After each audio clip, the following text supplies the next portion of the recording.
आज आपको सुनाने जा रहे श्रवण कुमार की कथा को जरूर सुने।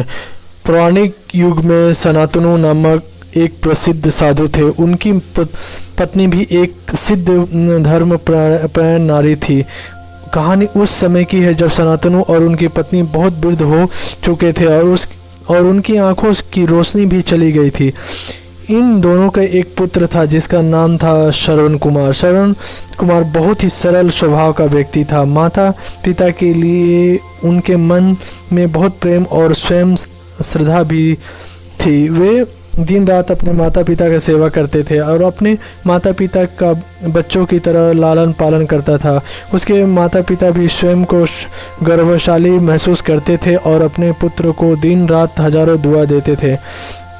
कई बार दोनों एक दूसरे से कहते थे कि हम कितने धन्य हैं कि हमें श्रवण जैसा मातृ भक्त पुत्र मिला, जिसे स्वयं के बारे में ना सोचकर अपने पूरा जीवन वृद्ध नेत्रहीन माता पिता की सेवा में लगा दी। इसकी जगह कोई अन्य होता तो विवाह के बाद केवल स्वयं का हित सोचता और बूढ़े नेत्रहीन माता पिता को कहीं छोड़ आता और खुशी से अपना जीवन यापन करता। जब ये बात श्रवण ने सुनी तो उसने माता पिता से कहा कि मैं कुछ भी भिन्न नहीं कर रहा हूँ, यह मेरा कर्तव्य है। जब मैं छोटा था तब आपने मुझे इससे भी ज़्यादा अच्छा जीवन दिया और अब मुझे यह सौभाग्य प्राप्त हुआ है कि मैं आपका स्वयं सेवा करूं। आप दोनों जो भी इच्छा कर रखते हैं मुझसे कहें, अब मैं उसे अवश्य पूरा करूंगा। तब सनातनु और उसकी पत्नी कहते हैं, पुत्र श्रवण, हम दोनों की आयु बहुत हो चुकी है। अब जीवन में का कोई भरोसा नहीं है, किसी भी समय हमारी आंखें बंद हो सकती है।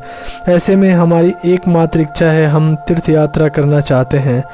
क्या तुम हमारी यह इच्छा पूरी कर सकते हो? श्रवण कुमार अपने माता पिता के चरणों को पकड़ कर अत्यंत प्रसन्नता के साथ कहता है, हाँ पिताश्री, यह तो मेरे लिए परम सौभाग्य की बात होगी कि मैं आप दोनों की इच्छा पूरी करूं। श्रवण अपने माता पिता को तीर्थ करवाने हेतु एक कांवड़ तैयार करता है और जिसे एक तरफ सनातनु एवं दूसरी तरफ उसकी पत्नी बैठती है और कांवड़ के डंडे को अपने कंधे पर लाद कर यात्रा शुरू करता। उसके हृदय में माता पिता के प्रति इतना स्नेह है कि उसे उस कांवड़ का लेस मात्र भी भार नहीं लगता। अपने पुत्र के इस कार्य से माता पिता का मन प्रसन्न से भर उठता है और वे पूरे रास्ता अपने पुत्र श्रवण को दुआएं देते चलते हैं।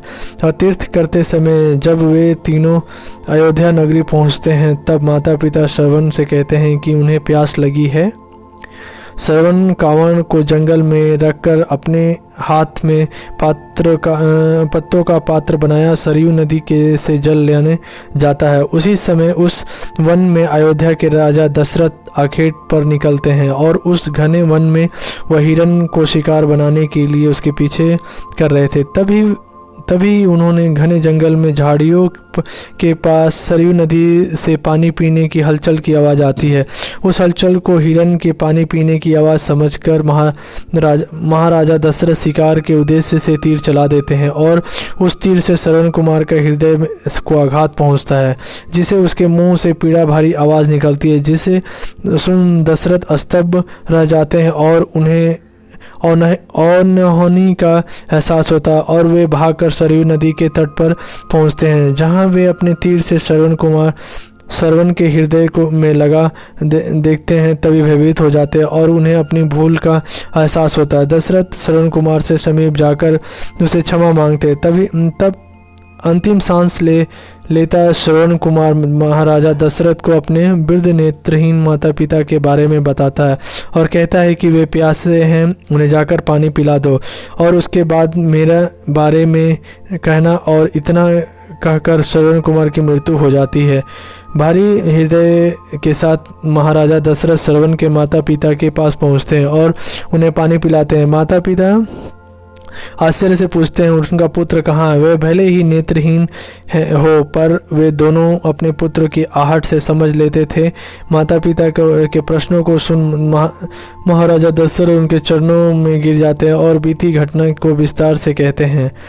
पुत्र की मृत्यु की खबर सुनकर माता पिता रोने लगते हैं और दशरथ से उन्हें अपने पुत्र के पास ले जाने को कहते हैं। महाराजा दशरथ कांवड़ उठाकर दोनों माता पिता को श्रवण के शरीर के पास ले जाते हैं और माता पिता बहुत जोर से विलाप करने लगते हैं और उनके विलाप को देख महाराजा दशरथ को अत्यंत ग्लानि का आभास होता है और वे अपनी करने की क्षमा याचना करते हैं। लेकिन दुखी पिता सनातनु महाराज दशरथ को श्राप देते हैं कि जिस तरह मैं सनातनु पुत्र वियोग में मरूंगा उसी प्रकार तुम भी पुत्र वियोग में मरोगे। इतना कहकर दोनों माता पिता अपने शरीर को त्याग मृत्यु को प्राप्त हो जाते हैं। महाराजा दशरथ श्राप मिलने से अत्यंत व्याकुल हो जाते हैं और कई वर्षों बाद जब उनके पुत्र राम का राजाभिषेक होता है तब माता कैकेयी के वचन के कारण राम, सीता और लक्ष्मण को 14 वर्ष का वनवास स्वीकार करना पड़ता है और इस तरह महाराजा दशरथ की मृत्यु भी पुत्र वियोग में होता है। अपने अंतिम दिनों में उन्होंने सनातनु से कहे शब्द याद आते हैं और वे राम के वियोग में अपना शरीर त्याग देते हैं।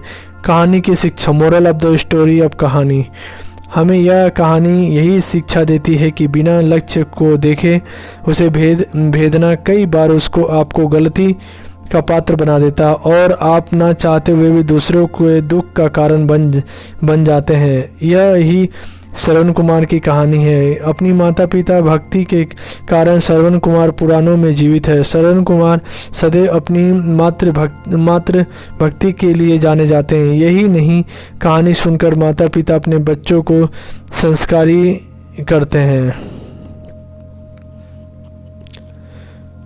आपको कहानी कैसी लगी? लाइक, शेयर, कमेंट और हमारे चैनल में बने रहें और हमारे चैनल को सब्सक्राइब करें। आप सभी लोगों का बहुत बहुत धन्यवाद। जय हिंद, जय भारत।